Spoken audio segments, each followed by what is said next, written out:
I'm in a really fucked up situation right now. My fingers are trembling so badly that it's taking me forever to type out a single coherent sentence, so I'll need you to bear with me for a little bit. What I'm about to tell you is unfortunately a very real scenario I've fallen into, and I know many of you, if not the vast majority, will think that I'm pulling this story out of my ass, and I really don't blame you. But for the few of you who are willing to hear me out, I need you to know that this is an extremely serious matter that I found myself involved in. I guess I should provide some quick information about myself before I thrust you into this nightmare. Obviously, I will not disclose my personal information on this forum to protect myself, but I've decided I'll go by the name Alan Thompson for sake of convenience and continuity. I made a horrifying discovery when I woke up this morning. It was about 4 AM, a little bit later than I generally prefer to wake up. I own a coffee shop, and it takes me a really long time to prepare myself, both physically and mentally in the mornings. So I like to get up early, even if it means sacrificing an extra hour and a half of sleep.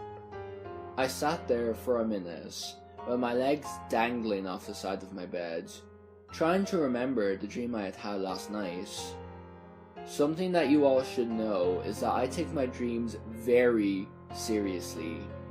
Ever since I was a kid, I have felt as though there was something important to take away from them, like they were trying to tell me something about myself, which I know sounds stupid and painfully obvious, but my dreams are very different. I'm a sleepwalker.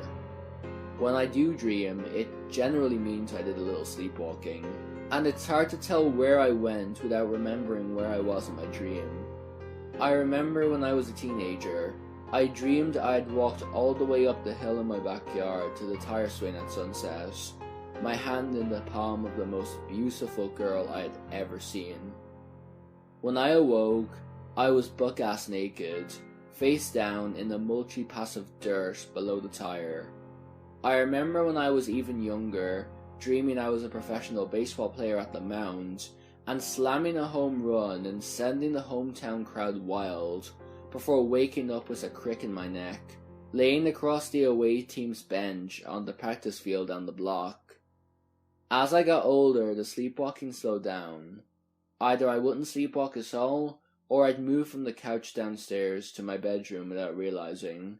Little things like that. However, I went to sleep upstairs and awoke in the bed I slept in this time. Yet I was absolutely certain I sleepwalked.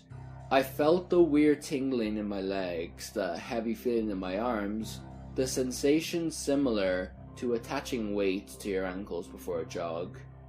I knew I had sleepwalked last night.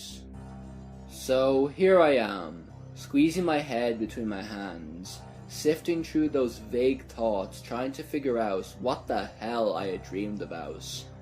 Bits and pieces slowly came back and shaped together a decent idea of what was going through my head. I remember getting out of bed and standing at the top of the stairs. I stood at the precipice, looking down, my toes over the top. The house glowed with a deep blue, a misty hue akin to that of your generic dreamscape. I felt a presence below me. I slowly moved down the stairs and turned towards my kitchen. I didn't move more than a step. I saw somebody ahead of me, lying motionlessly on the tile. I stared for a minute, no movement whatsoever.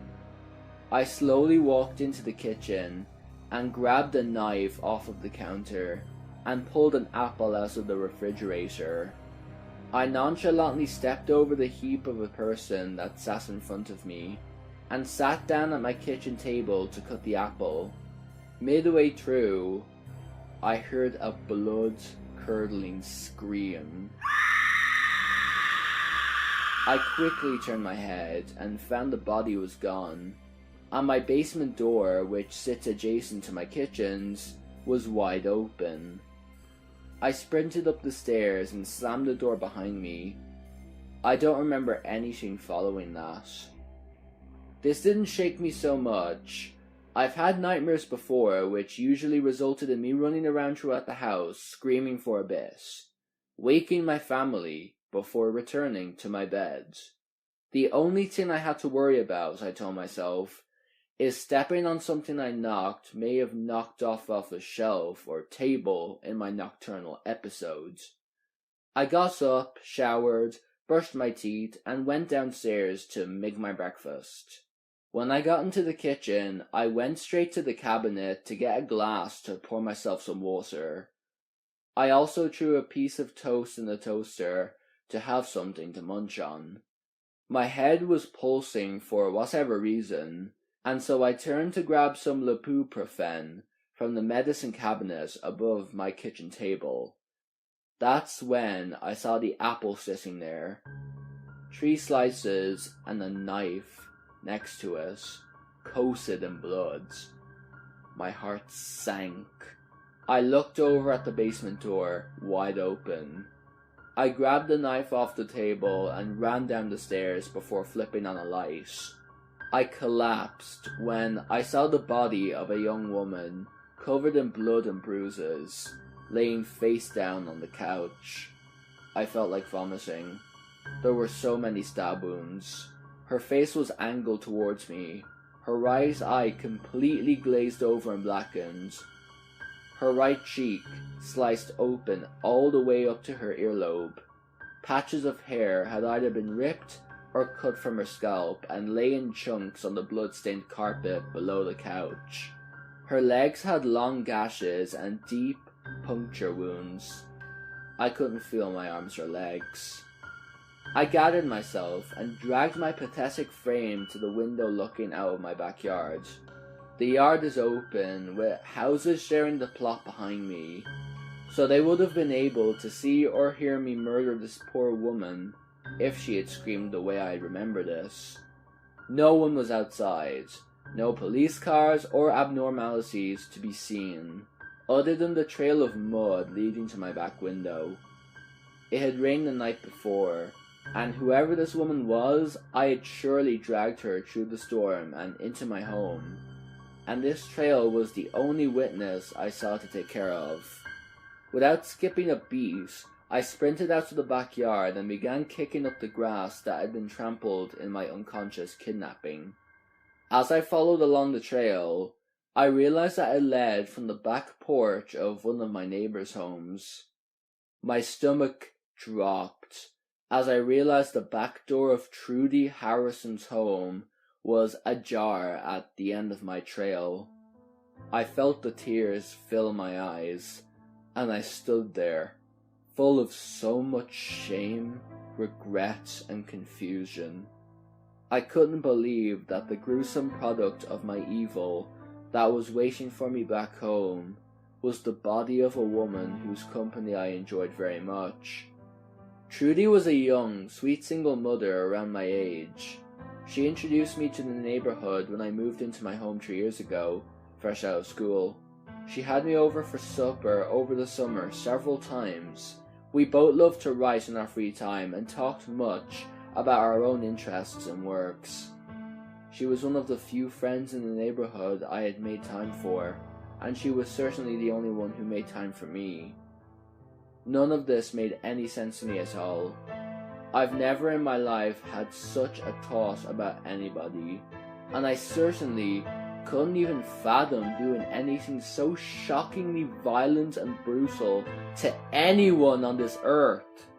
I felt my knees get weak and my throat swell. I couldn't let the world know I killed such an innocent woman in such a horrible way. I ran back to my house and pulled on some latex gloves. I sprinted back to Trudy's house, looking side to side, praying to whatever the hell exists that no one would see me as I slid the back door shut. I ran back inside and grabbed a trash bag, some bleach, a scrub brush for my toilet, and a shovel. I sat on the floor of my basement, trying to figure out what I was going to do about this horrifying mess that sat just waiting to be discovered. I didn't want to go under for this. This wasn't fair to me. I still don't know if it was my fault or not. I decided to bury her. My mind began to race. Where the fuck do I go? Where the fuck can I put a body without getting caught by someone? I thought maybe I could drop her off of the bridge by the backwoods, but realized that people hunt around there, and that's too risky. Maybe I should just drop her in the dumpsters behind Joe's store on Harper Street. Shit, there's security cameras back there. I couldn't think of anything until it finally clicked. This is going to be tough to explain, so bear with me please. My basement has a closet where a bunch of pipes and stuff are. I haven't had to go in there since I moved in, aside from when there was a family of raccoons bumming near the water heater. In the back of that closet, there's a bunch of wood panels making up the wall, all about 5 feet by 5 feet. When you pull those panels away, you find that the area under the house is just dirt. You can see where the stairs are, etc., but under the main level of my home is just dirt. I realized this when I had an exterminator come to solve my pest problem, and he pulled off one of the panels to take a look and see if they came from behind the wall through one of the loose panels. I ran upstairs and grabbed a drill, a blanket, and a change of clothes. I also called into the shop and told the guy who was heading the shift that he was going to have to run the day-to-day for the day, as I was going to be out sick. I carefully moved Tracy's top half into the trash bag and wrapped the rest of her in the bedsheet I had laying out with the rest of my dirty laundry, and moved her into the back hallway, out of sight from any window.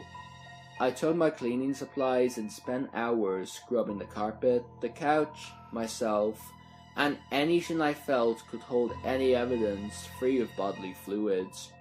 I then took the drill and began unscrewing one of the panels in the closet. After I got it off, I used the flashlight on my phone to look around the space. I didn't hesitate to start digging. I dug and dug and dug and cried and cried and cried and dug some more until I knew for sure she could fit in the horribly vile grave I desperately carved out for her. I put her in and piled and patted the dirt until it looked almost as untouched as it had before this nightmare. I went upstairs, collected all of my cleaning supplies and my dirty clothes, and put them all in another trash bag that I'm going to have to get rid of.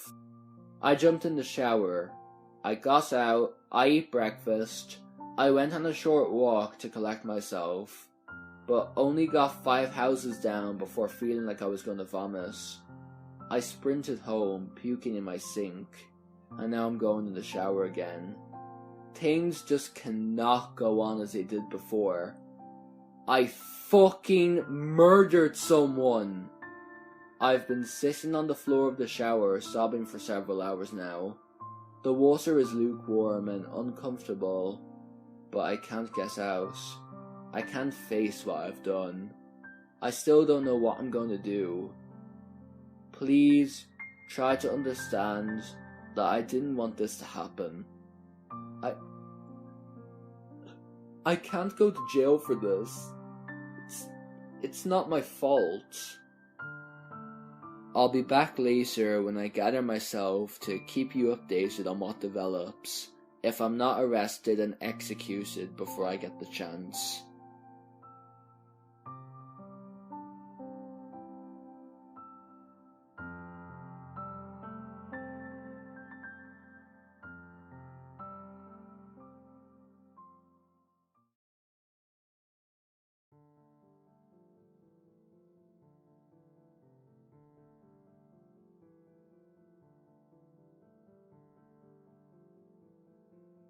I'll say it right now.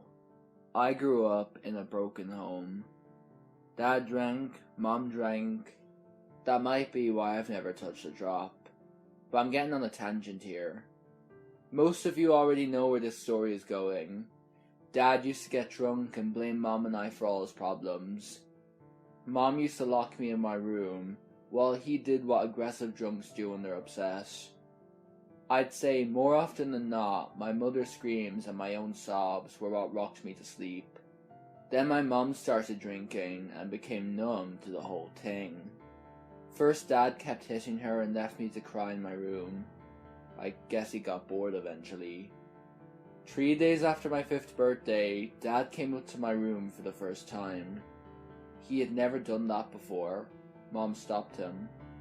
He broke my nose that first night. We went to the hospital and I told the doctor I fell down some stairs. He seemed to believe me. It was clockwork after that. Mondays, Dad worked late and we rested. Tuesday and Thursday nights, he was at the bar until well after my bedtime. Wednesdays were the worst. Fridays were normally insults, an occasional slap. Weekends, he drank himself to sleep around 4 in the afternoon. But Wednesdays, he'd come up to my room and do his business. If I blocked the door, it was a dozen rounds with the belt. If I cried, it was a slap for every tear. But if I was quiet and let his knuckles crack against my jaw and let him pull my short hair, I'd never have to make up stories at school. I was an adventurous boy and no one looked twice when my hands were scraped or I had a bruise on my cheek. I lived for 2 years, fearing that one night Dad would hit me too hard and I'd end up with the angels. Death scared me. One Wednesday I was sitting in the corner when I saw him, a tall man in my corner. At first I thought it was a woman. It looked like a black dress fell from a black face. I realized after a moment that it was a robe, a cloak, but I learned that word years later. I knew what I was looking at. I'd watched TV. I'd read books. I knew what death was supposed to look like. But I couldn't cry. Dad would come in. I'd get the belt and death would take me away. But for all the pain in my life, I knew that I wanted to live. That night, I fell asleep on the floor, huddled in the corner of the room with a halo of moonlight coming from the window resting around my feet. Death simply stood in the darkest corner of my room, behind the door leading to the hall. He was there every bad night after, always Wednesdays, some Fridays when Dad was in his worst moods. Every night he got closer. After 2 months he would sit on the toy box at the end of my bed, sitting with his back against the wall, turned sideways so I always caught the profile of the shadowy hoods. "Why are you here?" I asked him one night.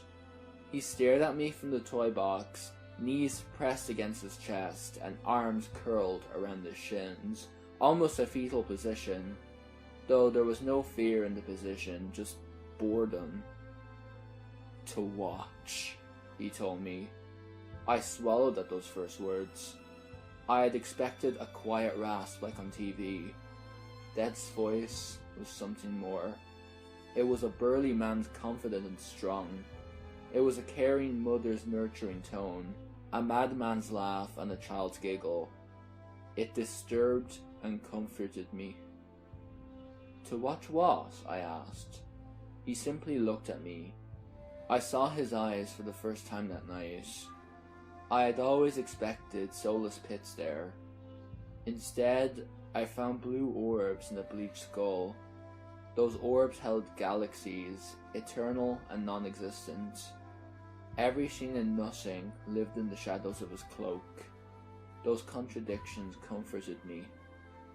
"Over you, child," Death responded. I had thought he lied to me and I grew upset. I asked him why he never stopped my father. "It is not my place to intervene," he told me. I asked him what he meant.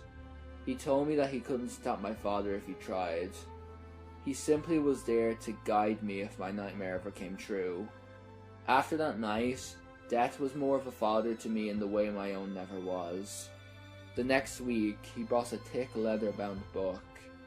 Within were fairy tales, dark and light themes in countless languages. He told me stories in the voice of my grandmother, who died when I was 4. When I got older, he stopped bringing the book, stayed up until the crack of dawn talking. I asked him about the afterlife and why things were the way they were. He always answered vaguely, telling me that I'd understand one day. He stayed with me and comforted me until dawn peeked over my neighbor's roof. Then the sunlight would touch his black robe, turning it into blinding white. Then he was gone. He'd be back next week and I'd get ready for school. I never was tired when death spoke to me. Life went on. When I was 12, my doctor fixed my nose for the third time and started asking questions. Within 3 weeks, I was taken from that home and put into an orphanage. In a Hollywood moment, my family doctor, who had heard about what had been happening from a friend at the hospital, adopted me. He and his wife had been trying for a child for years. They never did. I lived a happy life after that. I never forgot what happened to me in my youth, though. I followed in my father's footsteps and became a physician. Sadly, jobs were tight and I took a role in the morgue. All those years around death had helped me work with my new job, and I enjoyed it. My heartbreak was when my mother was in an accident. I was the one who put the tag on her toe. I had to take the rest of the week off. But Death was there that day. He stood in the corner of the storage room when I closed the drawer. Holding his skeletal hands was a little girl with green eyes and chocolate hair. I had seen my mother's family pictures and knew this was her, around 7 years old. It hurt me, but Death nodded to me and I knew that he would take care of her. In my lifetime, I've closed the drawer on 4 parents. Dad drove into a storefront while driving drunk. I had to leave the room when they wheeled him in. I would have spat on his cold husk of a body if I didn't. Mom drank herself into an early grave a year later. I pitied her when I closed the drawer. He had broken her soul and she died in pain. Though my mother left that morgue the same way my mother did, I still remember the screams when Death dragged my father through the door, a red-hot chain and metal collar strapped around his neck. My father, the man that saved my life, died 4 years ago. He went quietly into sleep. I volunteered to close the drawer on him. When I did, Death arrived and took a little boy with dark hair and blue eyes.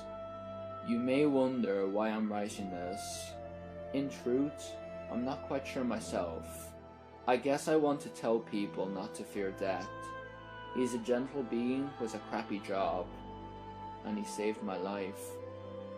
With the life he gave me, I've married, I've raised 3 children, 2 girls and a boy who look just like their mother.